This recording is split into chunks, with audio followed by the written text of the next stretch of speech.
Okay, try again. All right, call the meeting to order at 6:35. First item on the agenda is to approve the minutes from the last meeting. So moved. Mike said second, but he's muted. Second? Yeah, he's muted. Any questions, concerns, changes? No, I want to thank, so Heather in my office is handling our minutes for us. So just want to thank her. So if, if there's anything you want to see different or adjusted, just let us know. All right, all in favor? Aye. Opposed? And I'll abstain because I was not at the last meeting. Presentation of Everbridge. So I'll turn it over to Operations Director Rasico from the Dispatch Center, who's muted. You should be able to unmute yourself. There you go. Yes, good evening. How is everybody tonight? Good, Doug. How are you? Doug. Thank you. So you guys are inquiring about Everbridge. I know we've given a couple of presentations about this already. What exactly would you guys like to know is probably the baseline here now. Like I said, we've discussed it at the town level. Erica came up with the first select woman from Stafford with Lieutenant Duncan one afternoon. And we went over the package there. At this point, I'm going to kind of leave it more open to a question and answer session in terms of what you guys would like to know and what's appropriate.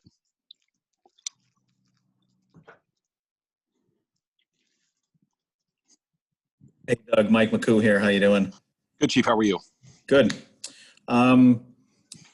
We've already seen a demonstration from another vendor, and various different groups of us have different levels of experience. Maybe you'd be willing to shortcut some of this process by, if you're familiar enough with, I think it was what, Code Red we saw last time, Alex? Yes.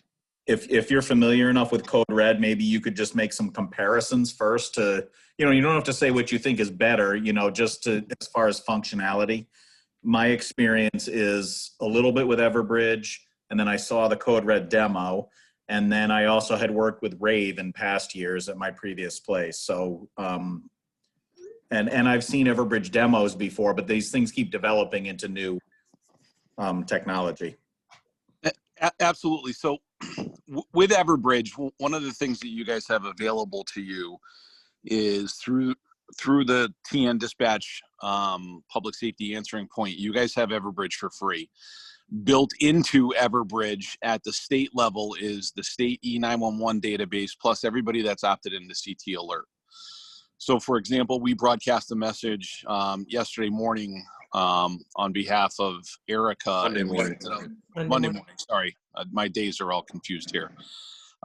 We broadcast that message to 4,062 people. That's a database that's already built, ready to go. It's available to you guys for emergency messages. Everbridge, if you elect to go with it at the local level, I'm also an administrator for the town of Tallinn. It takes time, whether you go with Everbridge or Code Red or any vendor, it's going to take time to build your database. And in terms of some of the things that you guys are looking to get for the town of Willington for emergency notification, you're almost going to have to broadcast 2 messages if you elect to go with different platforms. So whether you choose to do an Everbridge platform at the local level, your own account, or you choose to do Code Red, if you have something that has critical information similar to the event that you guys had last May, you're going to have to leverage both platforms because there's going to be people that are not going to subscribe to the Willington platform that have subscribed to CT Alert or getting alerts through that platform through the E911 database that are going to expect to get those notifications. If you want to send out routine emergency or routine information like trash pickup delays or school delays or transfer station closures, then you would want to get your own platform to be able to do those types of alerts. I'll be completely honest with you, I don't have any experience with Code Red. My experience and my background is strictly with Everbridge. But anything that you guys elect to do is going to require somebody to maintain that information, stay on top of it, do the propaganda that's going to be necessary to get it out into the public so people subscribe to that database, keeping the information up to date. And you're going to have to use it on a pretty regular basis to ensure that you guys are proficient at using it, especially during an emergency situation. There's a lot of little nuances that occur with when you develop these messages and you get them sent out. And Mike, I appreciate the document that you sent out yesterday. There's some good information about that, where you can actually do some pre-canned messages. You can have message templates where you can actually fill in the blanks, which are not a bad idea. Especially for things that you feel are going to be routine messages that are going to be reoccurring. So those are definitely options. As I've said all along, it really is going to come down to local preference. Cost is going to be a big factor, and ease of use and the experience of the vendor. Everbridge has been very good. I've had a great relationship with them both at the state level and at the local level in Tomlin. With our individual account. But like I said, when it comes into sending out mission critical information, you're going to have to leverage both platforms, or you should leverage both platforms as a part of your mass notification procedure, if that makes sense. So Doug, Phil Stevens, how are you? Good. How are you, sir? Good. So what I just want to make sure I understand what you're saying. So if we went with Everbridge and we would have a Willington account for Everbridge, and if we had some sort of major event, we would send out one with our Willington list, and then a secondary one through Everbridge that would also include the CT alert group. Is that what am I understanding? Yeah, I strongly recommend that as being an approach, because you're going to have a portion of your population that doesn't pay attention to what you guys are doing in Willington.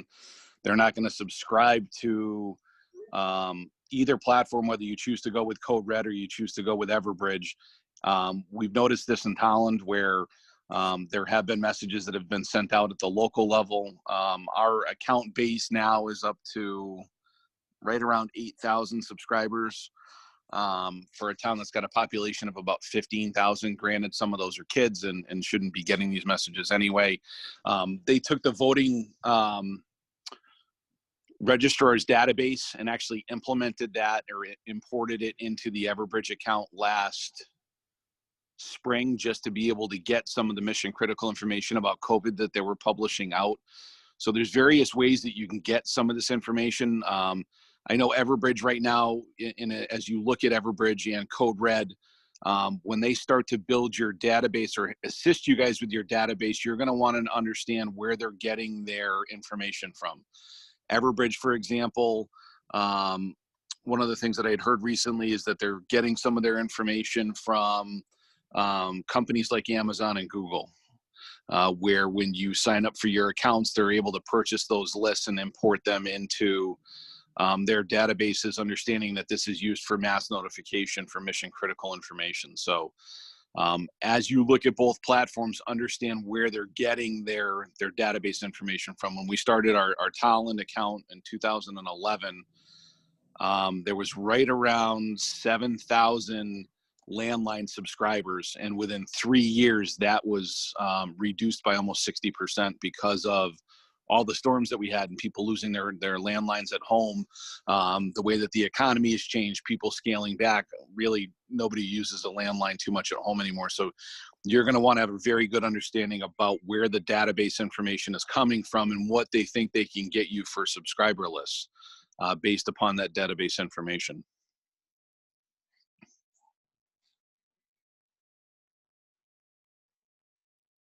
So Doug, if we decided we didn't want to do the normal routine messages, we're not going to send out about transfer station being closed or anything like that through this, and just stayed on course as we have been, of if we have an emergency, we notify the dispatch center and the dispatch center would send the message. There's no cost to the town at that point. None whatsoever. Okay. And on top of the dispatch center, there's other people at the I'd have to verify this, but the state administrator, I believe, also will have the ability to create and send messages on the behalf of the town of Wellington as well. Okay. And we're looking at expanding who within the center can send those messages out as well.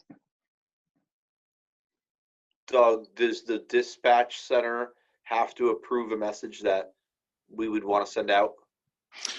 We don't necessarily have to approve it, but we will help shape the message that makes sense. Yep. These messages, you can't send a 3-page message out through Everbridge. It's about a minute's worth of voice recording that you want to send. Everbridge has really done a good job at, especially on the text messaging side, there's a link now that you can actually click to. We were limited to about 140 characters with a text message. So there's some finessing that used to have to go on. It's not necessarily the case anymore. But, if you'd reached out to us and said, hey, listen, this is the message that we want to send, and there's the content may be inappropriate, we would definitely help point that out back to whoever's requesting the message be sent. If you're talking about details of a criminal investigation that may be inappropriate for the public to hear, we may point that out to whoever the drafted the message to say, hey, listen, this may be content that's inappropriate at this level, because you don't want to compromise certain things. And fortunately, I have quite a bit of experience sending messages out. I've been doing it for Talon for almost the last 9 years. There's content that's appropriate and there's content that's not appropriate. Waking somebody up at 2:00 in the morning to inform them of a road closure due to an accident in the town of Wellington, I would pretty much guarantee you would have a lot of very upset people. The state police in Talon one night requested a CT alert message go out for a missing woman at 11:30 at night in a bedroom community where there's nobody out, driving around, and they requested a 10-mile radius, which woke up close to 40,000 people, including the lieutenant governor. And the system malfunctioned that night, so they called the system called multiple times. So there's certain things that we're going to kind of assess for you and provide some feedback, but it's more towards not approving what you want to say, but helping shape what you want to do so the system remains effective. If, again, the content's inappropriate, if it's too much, you got to bear in mind people will opt out of things very easily when they're being burdened by something. And there was quite a few people that actually opted out of CT alert as a result of that 11:30 notification that night. So those are some of the things that will help point out to you. But, in terms of specifically approving the message, no, they had requested a message go out on Monday. We basically copied and pasted that message, recorded it as it was, and shipped it.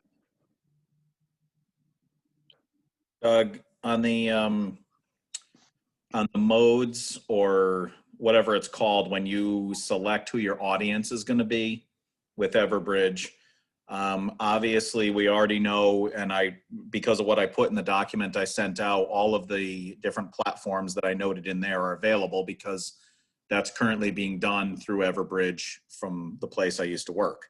But when it comes to things like cell phones and doing a geo-fenced message or picking a geographical area that would hit every phone in that area, like if you had a very high level, high threat level incident, whether it's some sort of a major hazmat release or a violent crime going on or whatever, being able to leverage a tool like saying, I want a 2-mile radius around this location. I want to hit every cell phone, even if they're not registered. It could be people passing through on Interstate 84.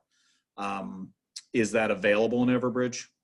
That's not available through Everbridge. That's actually available at the state level. We would call what's called the State Police Message Center.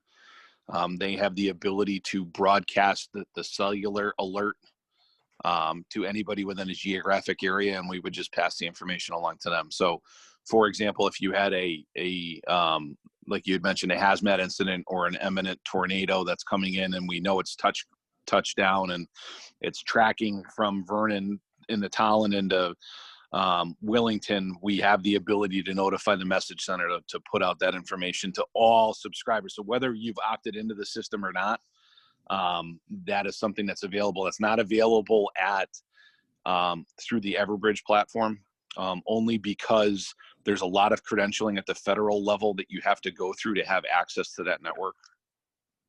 Interesting.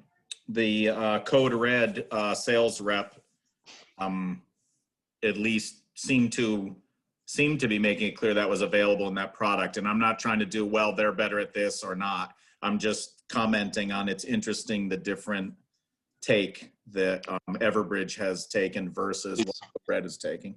Is that so if people have the application for Everbridge, they would wind up getting a notification, but in terms of alerting your cellular device directly through the cellular network, I would be very surprised if that is a tool that's available through that platform, because you really have to be credentialed at the federal level to have that level of access. I would be surprised if we're talking apples and oranges. We're not. We're a little bit. There was a product that we could potentially purchase in addition to, and then we could choose a geographic area, but the numbers would have to be in our database in that geographic area we chose, unless you had the app and you happen to be driving through that area. So I think she mentioned another product, and I apologize, I don't have the Code Red page here. It was the FEMA product. It was FEMA iPause. Thank you. It was the Integrated Public Alert and Warning System. Yeah, but I believe, and I'd have to go back, but I believe in the demo she showed us that any cell phone that was in that geographical area you picked would be, if to that highest level, they would not have to have an app. You would be.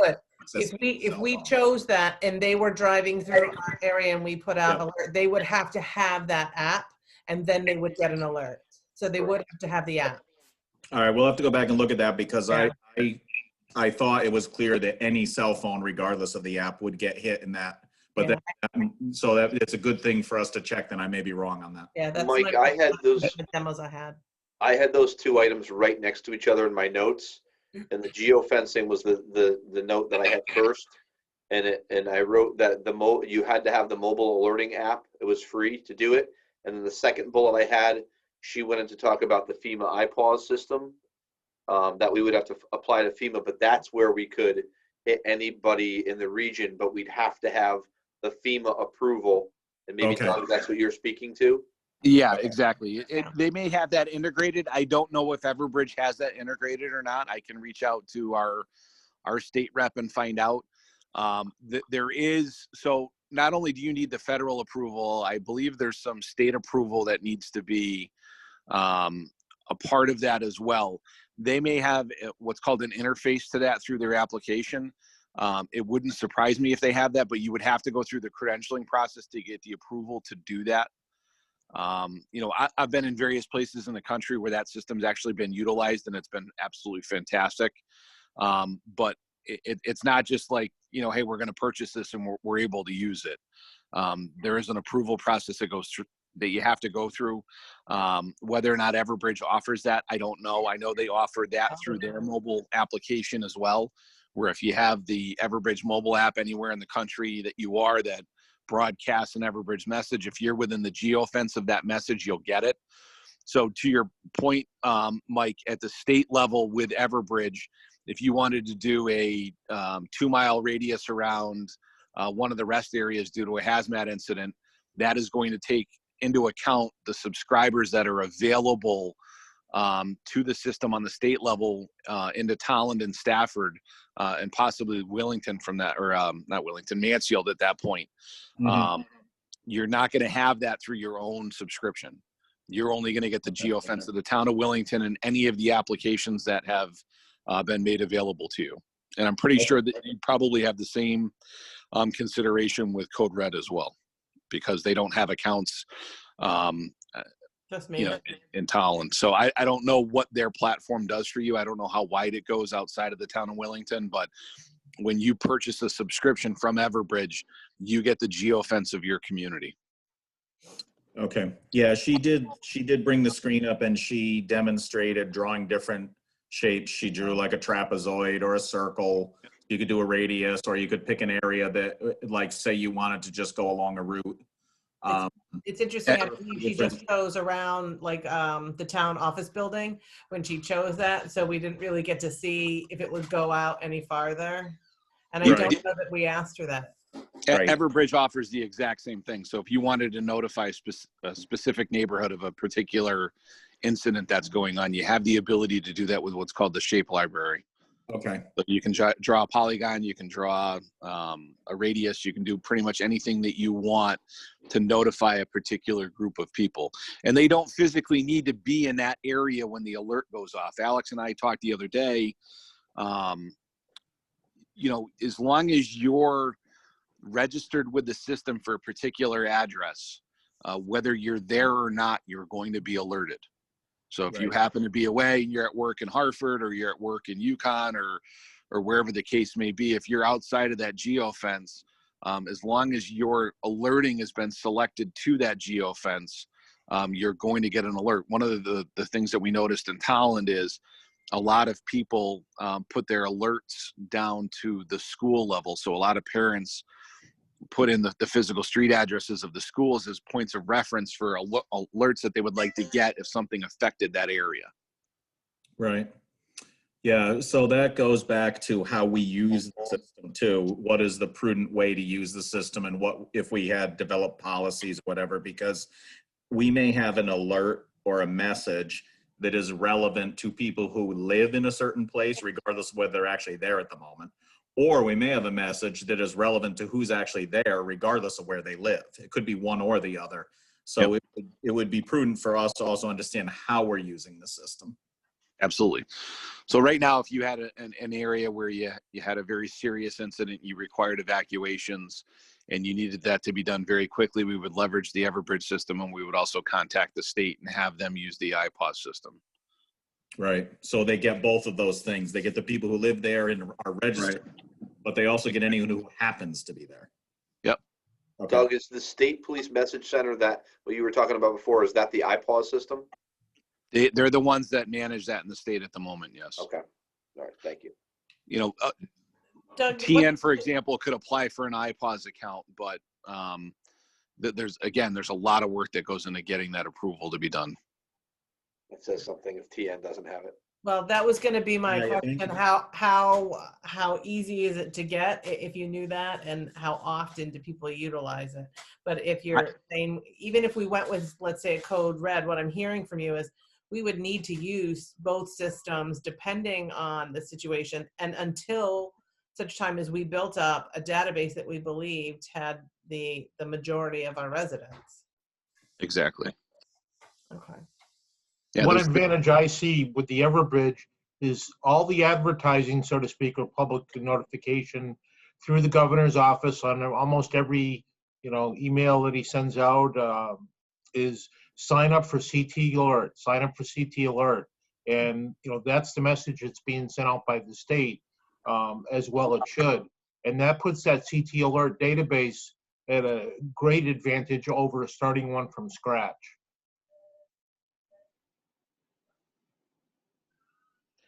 I agree. They both have pluses and minuses. In Tallinn, Doug, how do you utilize your system? I know we talked about this when I came out to visit you, but can you share with them how Tallinn utilizes the system? So for the town of Tallinn, for example, if we get, we just did a rather longer message to the community. It was based upon an email from Rob Miller about the spread of COVID, what we need to be doing, social distancing, wearing masks, washing your hands. That message was broadcast out to everybody recently. We do, if a storm warning comes in, and I'll use the term warning, we will send out a text and a email message for all storm warnings that occur. So severe thunderstorm, tornado warnings. We don't send out a storm warning at, basically after 9 o'clock at night, only because everybody's pretty much at home and in their houses already. But if it's during the daytime, where people may not know that this storm front is approaching. We do send that out to our constituency. We've used it for long road closures that have occurred. If I-84 is closed due to a serious motor vehicle accident, most in particularly surrounding rush hour times. So early morning, late afternoon, early evening, we'll broadcast any significant road closures that we have. We typically send those as text and email alerts only, things that are actionable information that the public needs to know. Through the town manager's office, we will broadcast a voice message with that, just because you have a good part of our population is on the elderly side. They're not very technology savvy, so they don't have cell phones that can do text messaging. They don't even know how to check it. So we will broadcast a voice message with some of the actionable information that people need to hear, especially when it comes to very serious events that have occurred in town. Not that we've had many of them, but we've had a couple where we've actually, sent it out as a text, email, and voice message. So, as you craft your messages and as you send them, you got to just be aware of, the content has to be actionable. It's got to be something that's just, it's not routine. It's not something that people are going to become fatigued about the amount of times that you guys use this. If you send it out, a message out every day, people will become fatigued with that. So it's got to be surrounding actionable information that when the message comes through, they want to be subscribed to the system so they get the information that they need. But it sounds like you're using it fairly regularly for those emergency situations. When I had spoken with our counterparts in Mansfield and they use Code Red, they couldn't tell me the last time they used the system.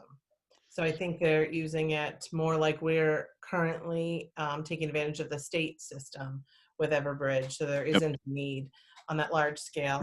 And so just for our purposes, the message that was sent out on Monday, we had hoped was going to go out on Friday. I crafted on Thursday night and discussed that it wasn't appropriate by the time it was completely crafted, that it wasn't urgent enough that it needed to go out. So we chose to wait and not do it at that time of night, for exactly the reasons Doug talked about, so that folks don't, you don't worry them unnecessarily with something that didn't need to be immediately addressed. And that's my fault. I apologize. Alex's email got hidden on my phone, and I'll fall on the sword on that. That's okay. We got a lot of phone calls about it, but I'd rather get a million phone calls with people not understanding why we sent it, or that it seemed a little bit more buried on our website, and that we could direct them rather than reach. Not sending it all. Right, fewer people, because we know we have small numbers of people through social media and our email blast. So I still chose to go ahead and send it out there, and God bless Heather in my office, who took the 30 phone calls upon arriving. I'd rather do that and answer those questions, and people were understanding. Doug, I'll ask your expertise. In regards to a message like I sent, our message from Willington was directing them back to our website because the message was pretty lengthy and had a lot of information. I went back and forth on Thursday, which is what took so long to get the message together, because I was unsure if halfway through that message people would just cut out and then they kind of missed the point. In Thailand, are you saying that you sent it out, the whole message out through your alert system? So with the state system, they have parameters in place. They don't want 3-minute phone calls going off the state system. They want to keep things to, between 30 seconds to a minute for record time. Having a place to direct people is always good, but trying to provide them through the actual message application itself. Okay. So like I had said, now with text messaging, we used to be limited to the amount of characters. So when we would send a text message, it would be limited in its size. The email would contain all of the information.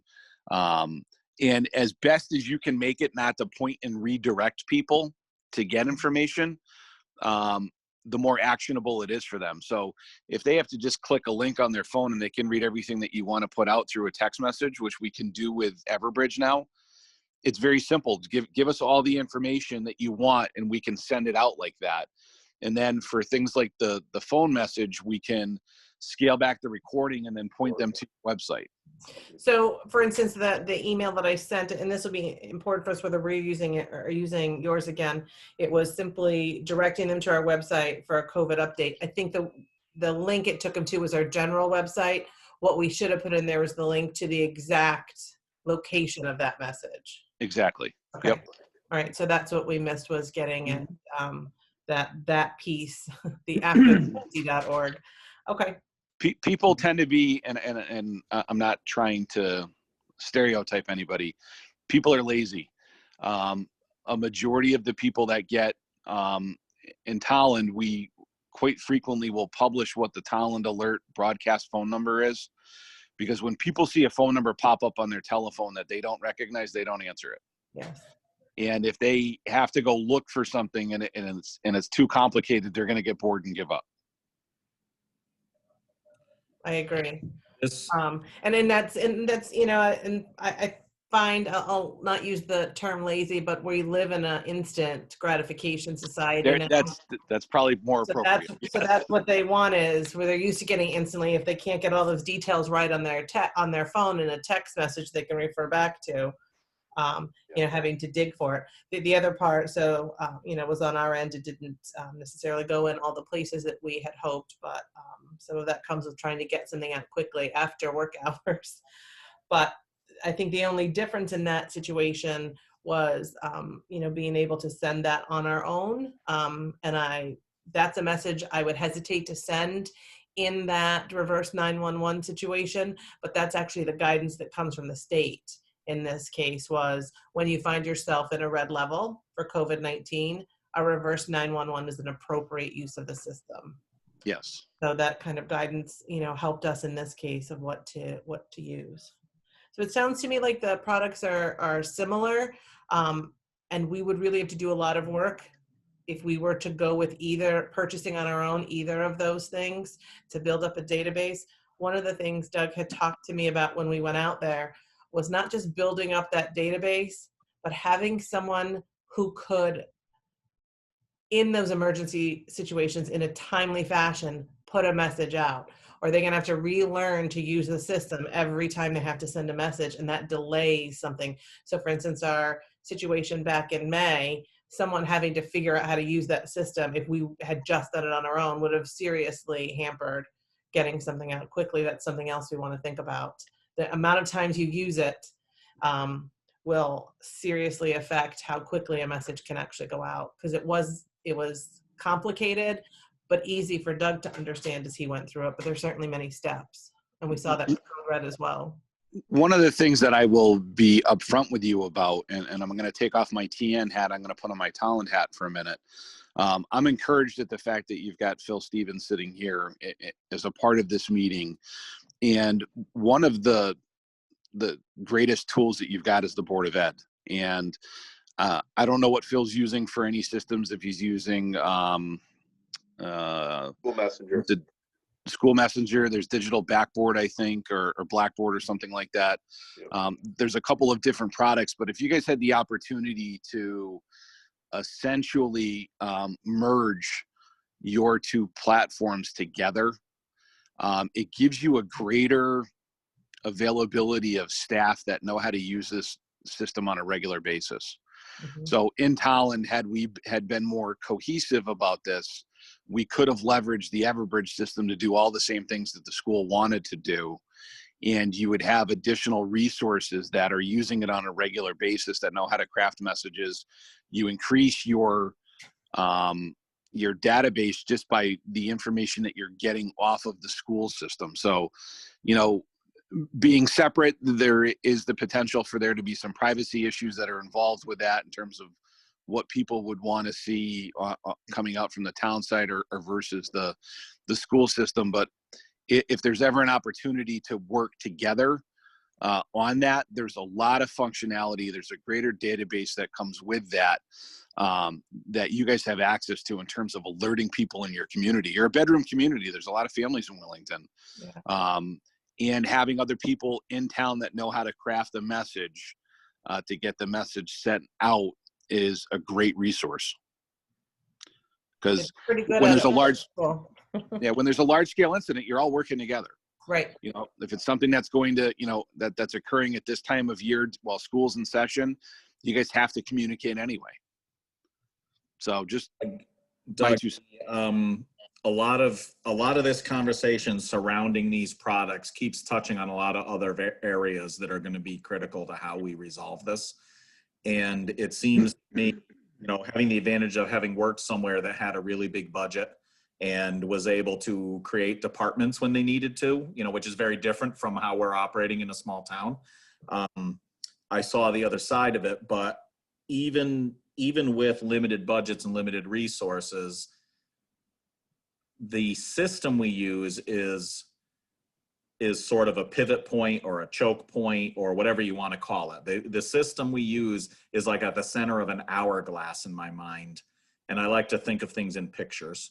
And tell me if I'm wrong on this, but this is what I'm kind of building out of all of this, is that on one side of the hourglass is all of the ways we're going to use or manage the system, who's going to be in the system, what are our procedures, who are the resources who can use it. Like you just made a great point. If your people in your educational system know how to operate this particular platform, as well as your emergency services people, that gives you more resources. And then through the pinch point is the system itself. And then coming out the other side of the pinch point, the larger area on the other side is, where does the message go? Who's getting the message? How does it get to them? All the different platforms. You talked before about length of message. That was really critical in the early days when we were using Rave where I used to work, because I think it was Twitter or one of those was limited to a certain amount of characters, and we were automatically pushing to social media. And so we had to limit the size of our message, and that meant anything larger than those whatever 125 characters or whatever it was at the time had to be in a different location. So then out of that pinch point, we also drove automatically to a website.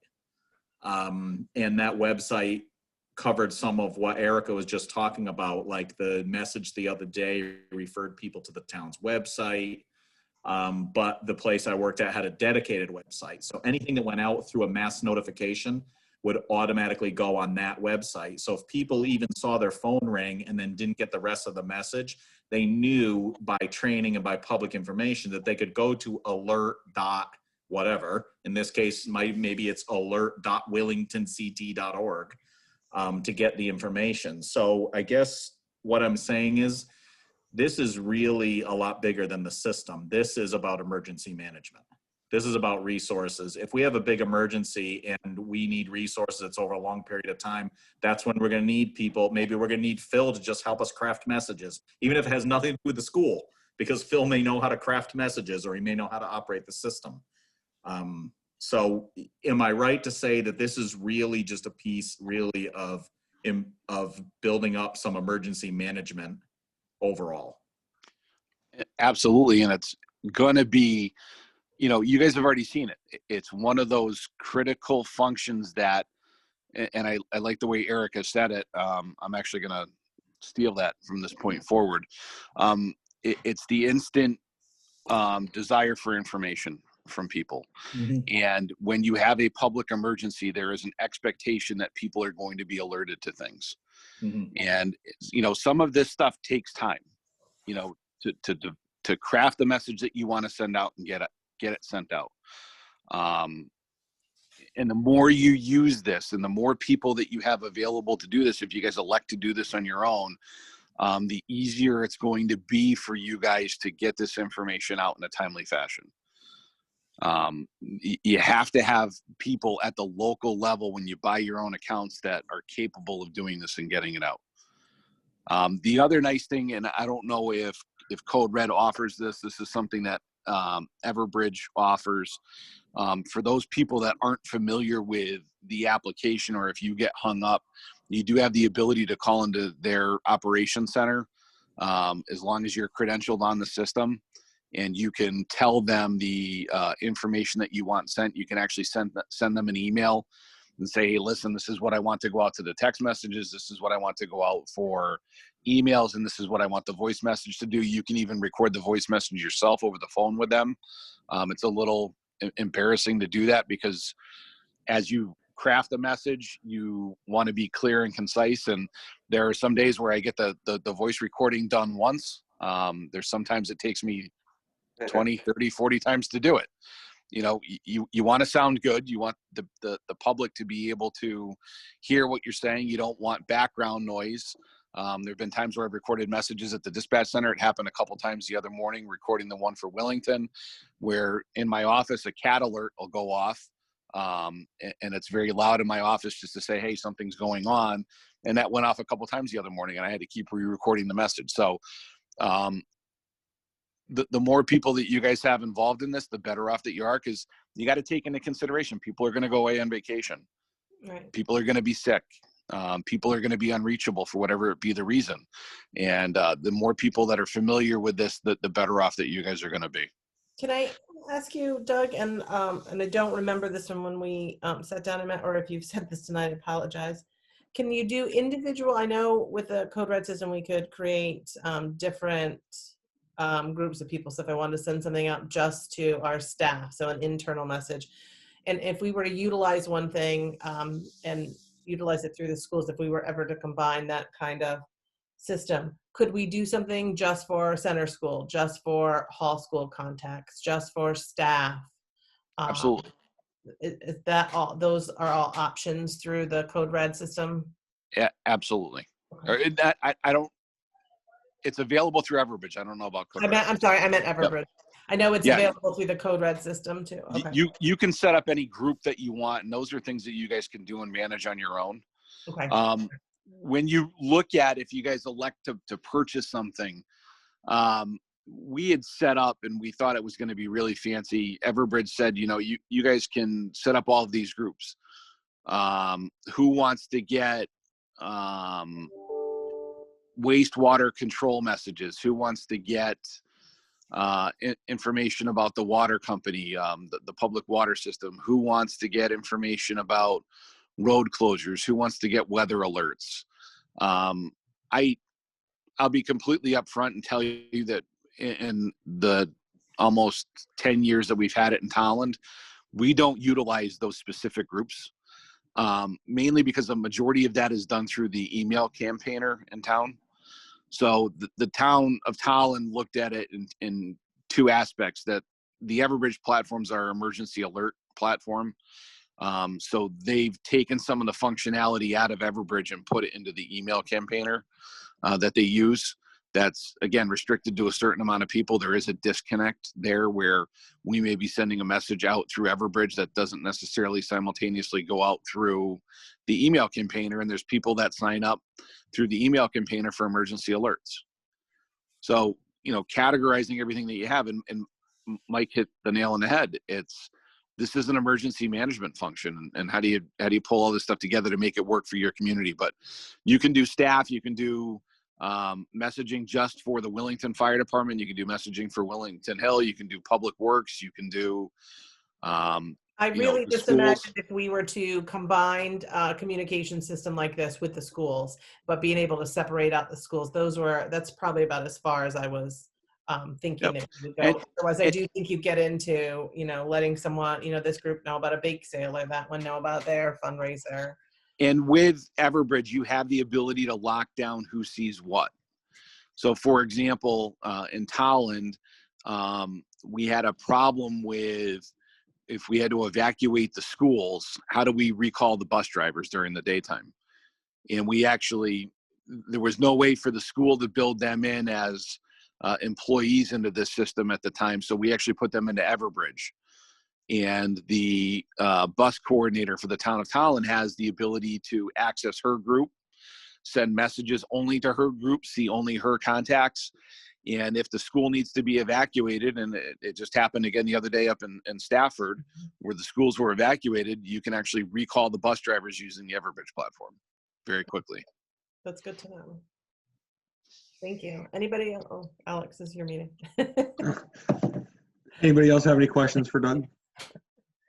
Doug, do you guys have a written kind of standard operating procedure manual type thing for you? Yes, we have something. I can dig that up and get it sent over to you guys. In Tolland specifically? Yes. Okay. Yep. And what I'll do is I'll also reach out tomorrow to the state coordinator for Everbridge and ask them about the integration to iPause. Thank you. Thank you. Any other questions for Doug? Doug, thank you for your time. Thank you, Doug. Thanks, Doug. You're welcome. I hope it was informative. And if you guys have any follow-up questions, I'm on the email. Don't hesitate to shoot me an email. If I can't answer it, I'll get it to the person that can. Thank you. Great. Thank you. Thank you. You all set, Chief? Yes, all set. Thank you. Signing off. 5-2. All right. Lieutenant Palmer unfortunately had a personal situation he had to address, but he does have some canned messages. They're on his desk though, so he doesn't have them at his disposal right now. So he's going to email those to us. And he did say he had an opportunity, Mike, to take a look at the ones that you sent too. So Yeah, he emailed me directly when they weren't attached to the email. that's how you knew to take two. On top of the fact that the town email is a little wonky sometimes, because of Charter doing the upgrades in the area, every morning when I get up in the morning, my Wi-Fi, my internet is off at my house, and I have to reset all the routers and get it back on, and then it's off and on all day long. So it hasn't settled in right. But he's emailed back and said I didn't get the attachment. That's why I resent it to everyone. So I knew he was looking at it because he commented to me that he, wanted to see those messages. And those are in, as I said in the document, those are in Everbridge, or I said in the email maybe. Mm-hmm. And those are exactly what Doug was talking about. The areas that are in the brackets are selectable areas in the Everbridge system in that other place's stuff. So when they open it, they select, instead of selecting town and state like we do, they select their campus location, what part of the state it is that they're aiming to target, because obviously they may be targeting a message to Stamford or wherever. And that would be a very different message for other areas. So those areas that are in the parentheses in those messages are designed to be the areas you fill in, so that the message is more specific to the moment or the location or whatever. And those are just some of the messages. With the idea being that it reduces the guesswork, the crafting, all the stuff Doug was talking about. Oh, we don't want to say the wrong thing.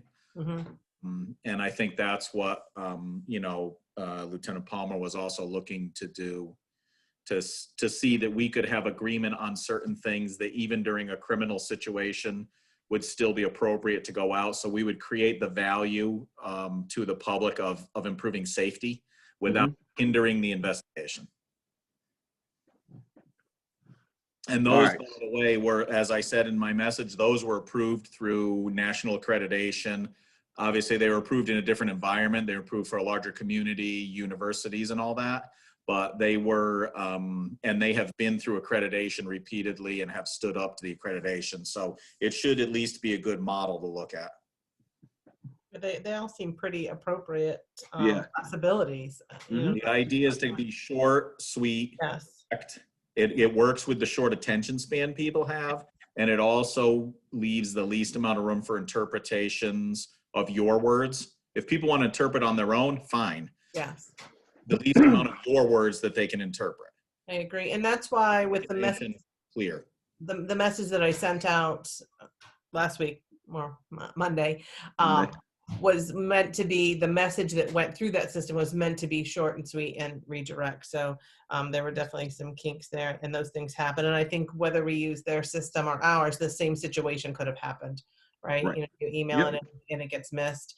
In this case, it wasn't emergent. So something else that also wasn't in those that I think would require a little more discussion with Lieutenant Palmer, which I hoped for tonight or at a future meeting, is that if you were to message properly, it can help in an imminent investigation, because in that place, there have been messages that have been sent out directed by the police saying, you know, a such and such incident happened in this area.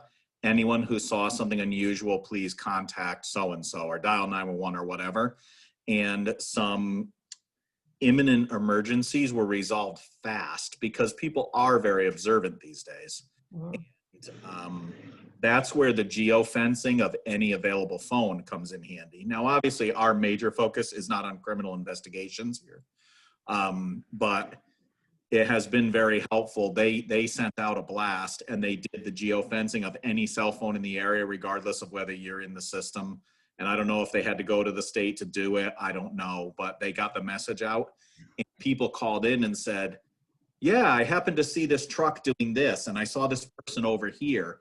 And I happened to be in the emergency operations center for one of these incidents, and I saw this come together, and the detectives were able to piece together an amazing amount of information in a very short time because they essentially crowdsourced their investigation. You know, so I think if we use these tools properly, it may not be that example, but if we use the tools properly, we could get a lot of advantage out of it. I agree. All right. Any more discussion regarding the Everbridge that we talked with Doug about? And I Just will got a say, question.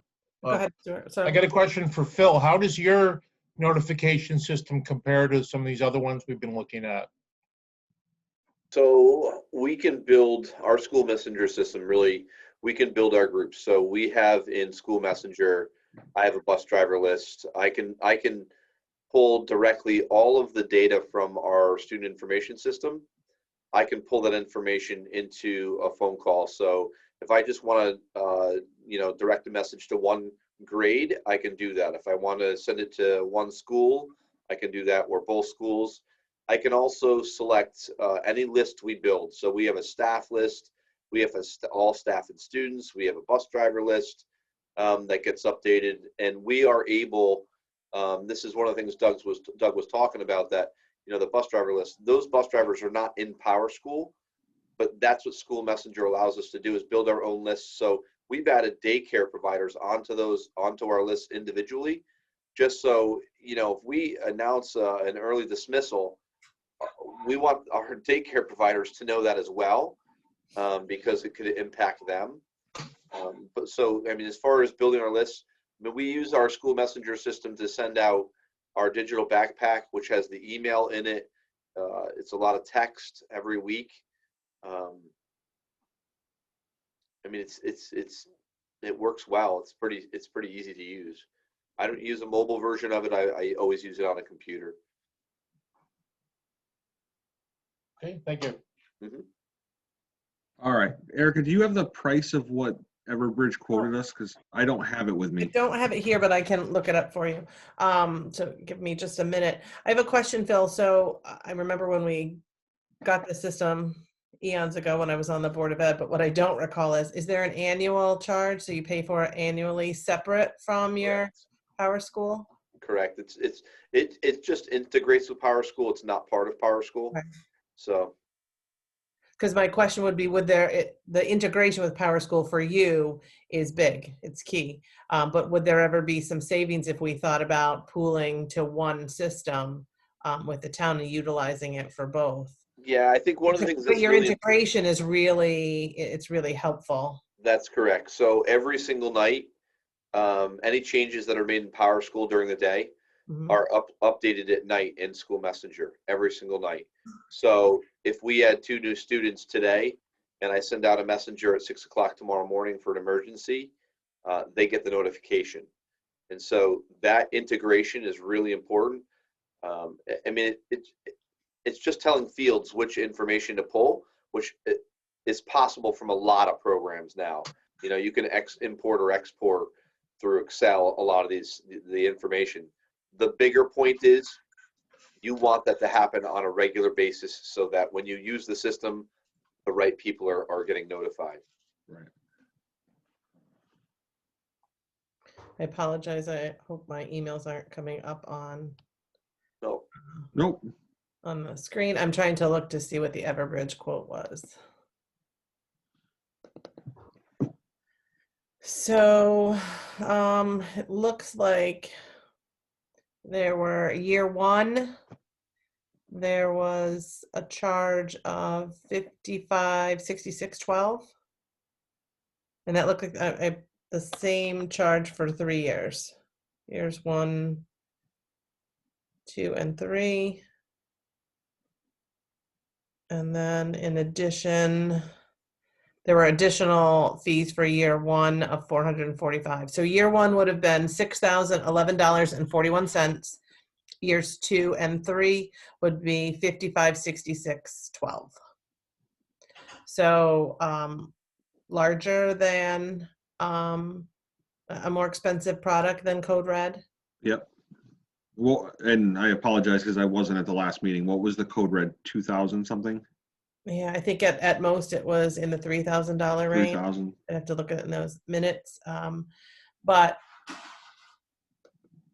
they were similar. I was able to see now twice the Code Red product used, and then when I went to TN and saw the Everbridge system in use, similar structure. So there wasn't much difference in usage there. My only fear is the trying to get or having to use both systems if we went with our own, that we would still have to use either this messaging center or TN or somebody to send a message for an emergency, even if we had our own platform. It seems like that's a guarantee either way. If we have our own for Bridge, we're still going to have to step up to the CT Alert version. Yep. If we went with Code Red or anybody else, we were going to still jump into CT Alert. Right. Yep. I apologize. Sarah is on the line, but it seems like her audio isn't working. Her question would be, are there any big differences between tools in building up and then ongoing upkeep of distribution of general residents outside the school system? And I would say no, it's a lot of, it's a lot of marketing. You got to constantly put that message out there, similar to how the state does. The school doesn't have to do that when they collect that information from parents. It goes right into their system. But for residents, it's every time we have an event, you're out there trying to get people to update their information and make it known.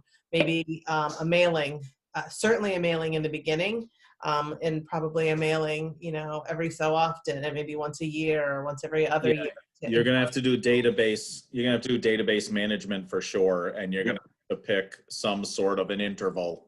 Like you said, whether it's messages go out with the tax bills, and then you'll have to actually run the system. You have to run the system at certain points and say, this is our annual or semi-annual checkup. If you do not want to be part of this system, here's how you unsubscribe. Mm-hmm. And we've, in the meantime, done marketing to other people saying, if you want to be on the system, get on by this day, and then you'll be there for the test. Like if we're going to test July 1 and January 1 or whatever it is. Right. And that's what Tyler and Doug talked a lot about, was you got to be out there and marketing that system and make sure they use it. I will tell you, even the CT Alert and what we're using through the state was clearly people weren't updating it. And even as we were telling folks to do so between March, when I sent the first COVID message using the reverse 911 and our incident in May, that there was not, or Storm Isaias, right? So between those 2 points, the database changed from about 2,300, I think it was. I may be wrong on that number. 23, 20. It was 21, I think, 2,100. Low to this 4,000 number we're at now. So after May, people realized, oh, that is something I should be signing up for. And so by the time the storm came along, folks had really made that change. So between our COVID messaging, the state continuously putting it in your face to sign up for this, our issues in May, by the storm, people had really updated that database, but you could see it was kind of stale and not being utilized prior to that, because the state wasn't doing a lot of advertising of it. Therefore, we weren't as a town either. What are the perks of having your own? Right. So I just want to make sure I understand this. So we right now, I think our control of the message and when. Right. in administrative messaging, because we're not going to use the 911 center to do administrative messaging. I'll use Correct. last week as an example, right? So there's an example of if it were in-house, and I said to Alex, can we send this up? It's an easier communication to somebody we work with, and we have our own people than going to a third party. So Right. the message just kind of got missed on the other end, and that was what caused the delay in that. And I will say over the course of the weekend, and not being something urgent, I don't oftentimes realize that they come on my phone because I immediately just hang up because I crafted the message, so I didn't necessarily need to listen to the message. So it's being able to put additional messaging, Phil, out there besides those real emergent situations. We could They wouldn't do more. it. That's your point. They wouldn't. If we had a road closure, 84 was going to be closed for some length of time, or Route 32 was going to be closed for some length of time. That's not something we would send out town-wide necessarily, Okay. in that to a reverse 911.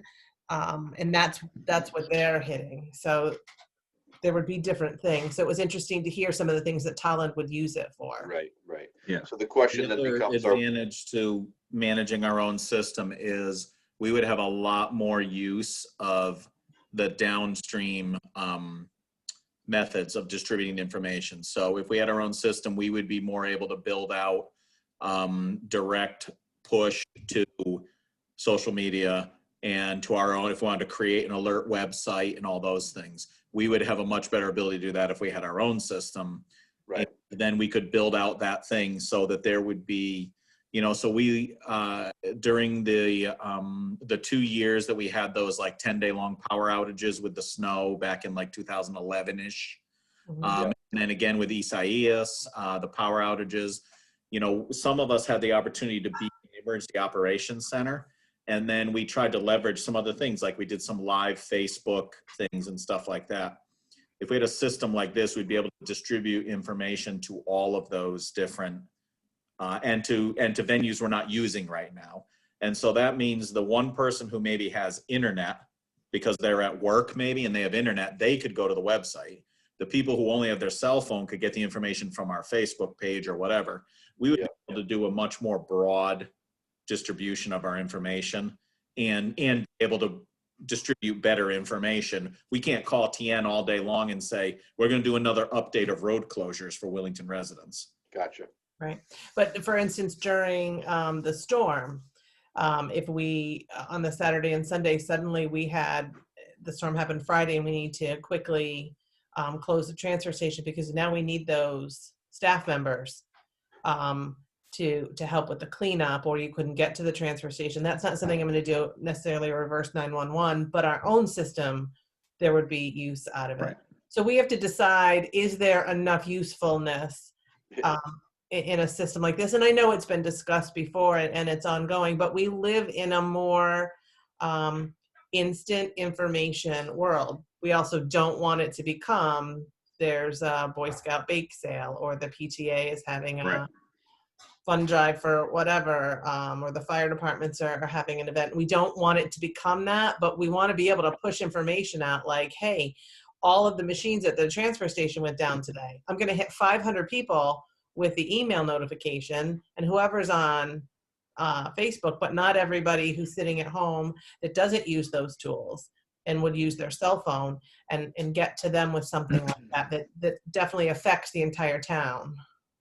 So with Doug's list that he shared with road closures, and, I wrote on my notes here, the question is, will we have enough to use this on a regular basis? Because that's the other thing I heard him say, is that you really do need to use it on a regular basis so that you have someone that in a true emergency Knows They what know they're what to doing do. to craft the message. right. Yeah, and that's what I questioned when I spoke. This was back in May, right after the incident, and I spoke to the town manager and the mayor in Mansfield, and neither of them could tell you the last time they used their system. So they're I think paying that's for the code point, red, though. they don't know how they use it. So we really Right. need to know that we're going to use it and have some concrete tools before we go looking for. You said 5,000 for a year, is that what you said? Erica, we lost you. Can you hear? Your voice went out a minute ago. Yeah, we lost your microphone.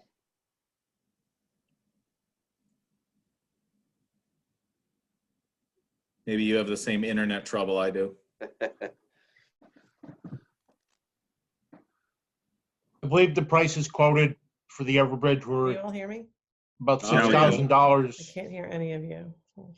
Hold, please. I believe someone has come home into my home and used a, a device that was connected to my phone, so the sound went Can you somewhere hear else. us? Okay, now I can Can hear you you. hear me, Erica? Can you hear me? I hear you. Sorry. Okay. We're Since all I'm back. recording and we couldn't hear anyone. Stuart, go ahead. Just off the top of my head, it was about $6,000 for the first year of Everbridge and $5,500 after that. Surprisingly, that's more than what the town of Tallinn pays, but the Everbridge rep swore up and down that was going to be our pricing. The Code Red is approximately half that amount. So it's like insurance. Everybody hates to pay for insurance. Oh, we'll never need it. And most of the time you're right. But it's one time, you get wiped out by a flood or a hurricane, you darn glad you had the insurance. And it's an annual expense if you keep it up, and you got to justify it to the Board of Finance as well as the taxpayers that, spending $3,000 to $6,000 a year, this is a good thing or not. I'm sorry, Stuart, did you say that amount is much more than they pay in Thailand? Yes, because I had the quote from Tallinn when I called them that Doug had shared with me. And not only their first year was, perhaps about the same, but their ongoing years, it went much lower. And I played dumb with the Everbridge salesman at first, saying I didn't know what the pricing was. And then when I brought it to his attention, he said, well, no, that's the pricing for you. Even if Tallinn's paying less for twice the population. How long have they had their system? They've had it for a while. I think 9 or 10 years. There's a reason. We may never know what it is, but there's a reason. Someone's worked the sales people over hard enough to get that deal. Yeah. Hmm. All right. I think at best, but okay.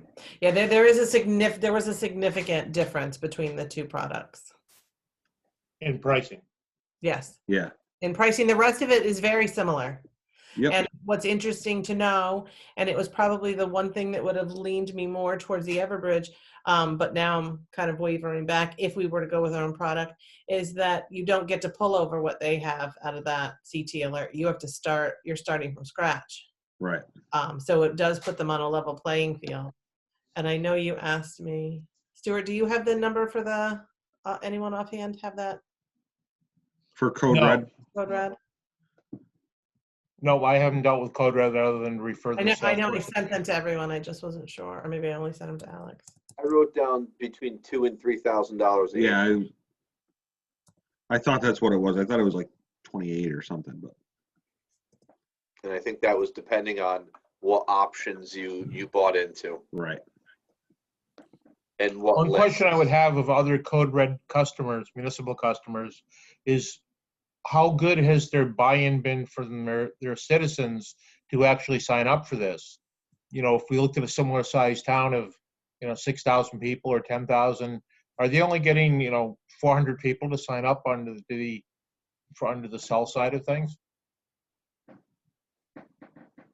I guess a question maybe we could ask, I should have thought to ask, is maybe when you set up the lists, you could create 2 levels, and you could give the public to opt to be only on red alert level. As an example, I'm making up the terms. And that way, some people in the public say, listen, you're going to drive me crazy if you give me the yellow alert level stuff. I only care about the red alert, the real emergencies. And other people could select to be in the red and yellow alert group.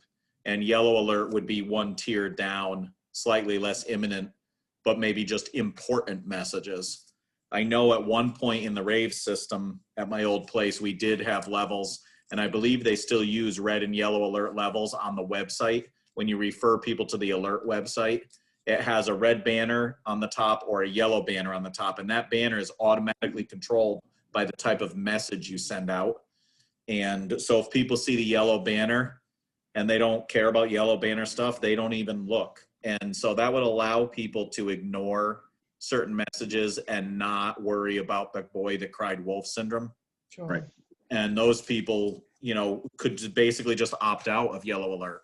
Listen, I only want to know if there's a tornado coming down my street, basically. Yeah. No, I did just look on my CT Alert account, and the only option there for alert subscriptions are state and local emergency alerts. I don't have any other options for picking the levels you talked about. And I think the levels are a good idea. The other thing, one reason I was trying to confirm my information, I did not get notification about Wellington going to red status for COVID, and I don't know why. That's interesting. Because the numbers, they went out to 4,062 contacts. And I have gotten messages before, and I said, gee, did my account get deleted? I just verified it. It's still in there the way it was, with my home address being in Wellington and all that stuff, and I didn't get I'd notification. have to check with Doug to see, how he sent it out and who it went out. I did find the Code Red information here. It's a 3-year license. For $2,000 annually, you get the Code Red standard system with 9,000 system minutes for emergency and general notifications. Alternately, for $2,500, you get the unlimited emergency plus. It's everything we got in the first package, plus unlimited emergency calling with 17,000 general system minutes. And for $3,000, it's limitless, everything plus unlimited time and emergency other uses. So at the top tier, it's $3,000 annually, which is half the price of year one with Everbridge. For comparison's sake. All right. Anything further with reviewing the quotes? Anyone else have any questions, comments? Okay. Alex, you haven't seen any grants, have you?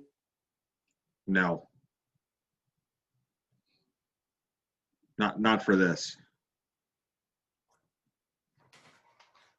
All right. Discussion on the questions for info going out to the residents. I missed last meeting, so I'm not 100% sure where it was left off. Did Lieutenant Palmer have most of it, or No, we had no? That was the list I emailed out. That was the list, right after okay. the meeting. Okay. Yeah, that was the list we had created during the meeting. Okay. do a survey. I can tell you we did set up an email so that if we do the survey, the responses can go back to there Okay. or come out of I there. did do some thinking about the questions in the meantime, and I think for discussion purposes, we should figure out if we do a survey, if we want to have essentially multiple choice or drop downs, and then also allow some free form.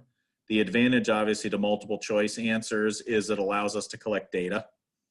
If we have, a certain set of answers, then we can immediately see the data at the end of the survey that, out of 200 respondents, 150 wanted item A or item D.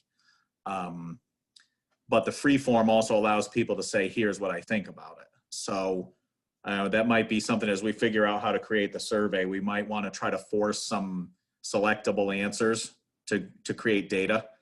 And then maybe at the end, we want a free form field or whatever. I don't know. Yeah, maybe, lot of any additional experience. comments. I think it's important that we, this whole conversation is about how we can best communicate with them. So Mhm. getting them to be able to give us their general feedback that doesn't fit into the specific data we're Right. looking for. We're looking for data about particular items, but then let's go ahead and give them the opportunity to speak to us a little bit. So maybe free form goes at the end of the survey. Yeah. Yeah. With That any way the additional questions, hopefully we comments. can get data from the questions. Mhm. Right.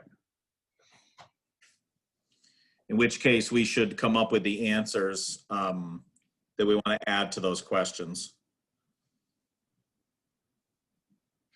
Do you have the questions handy?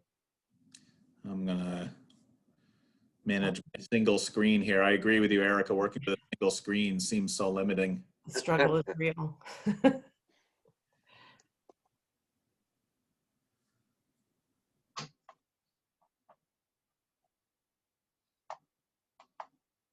Did I send it as a document or was it just in the email? I think it was just, No. yeah. Okay.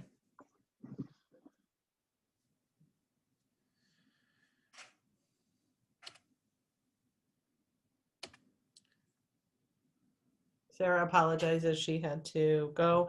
Seems like she's not getting the emails, which is why she was late. So she's gonna work on that. What, do you remember about, what was the date of our last meeting? What do you just want me to say the questions? Is that what you're asking? No. 10/21/20. Questions. I have the questions if that's what you're asking. Yes. Yes. Cool. That's where, Question one, was what types of events do you expect to be notified of as emergency communications? Question two was what types of events do you expect to be notified of as general administrative communications? Question three was what methods of communication would you expect to get communications via/from? And four was what is your preferred backup if a primary system is inoperative? 5A was would you prefer to be automatically enrolled into a system with an opt-out feature, or do you prefer to opt in at your discretion? And 5B, would you opt out and opt in?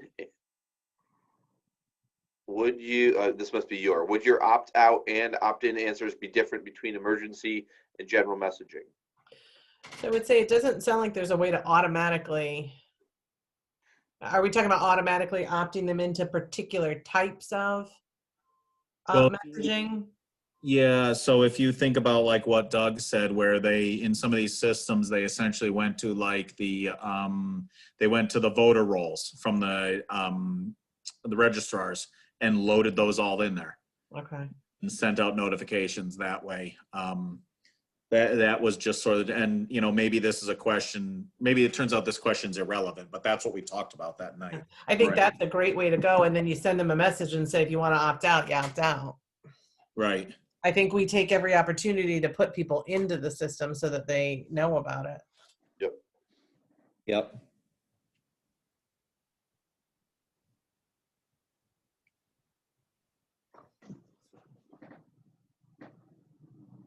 Do you, I mean, I've worked with some of this. Do you want me to just suggest a bunch of answers to these questions and send them to the group, and then Alex, Yeah, you I think that'll be the want best. to manage the discussion? We use a Survey Monkey. Is that what we talked about? That seems, something like that seems to be Yeah. cool to use. Okay. Okay, in the next day or two, I'll suggest some answers that we can use for these questions, send them out, and then people can just add in what they think is appropriate or cross out. Yep. And then we can get this survey going. All right. Item number 6, review surrounding towns notification protocols. I think Lieutenant Palmer was going to be looking at some of those. Was that him? Yep. I think that was his Without him because, here, yeah. he had some available. So again. All right. Apologies. Date for the next meeting. So maybe the second Wednesday in December. In December? The That sounds. first one, we're having a CIP meeting, and then in January, Wednesdays will be CIP days. So All right, so why don't we plan the second Wednesday in December for right now? the That's ninth. the 9th, it looks like. Yep. 6:30. I looked at my Wellington Public Schools calendar for that date. That's a handy tool, isn't it? I don't have one of those anymore. It's taped right to the wall. It's on the wall in my office. It's right under the giant dry erase board. See it right there, Phil? You're going to need Yeah. to add an E.O. Smith Perfect. one in there next year, Region 19. Oh, Prepare yourself. I'm not ready for that. All right, does anybody have anything else to come before the meeting? Motion to adjourn? So So moved. moved. Second. So second. All in favor? Aye. All right, thank you, everybody. Have a good Thank you night. all. Have a You good too. night. Stay safe. Wash your hands.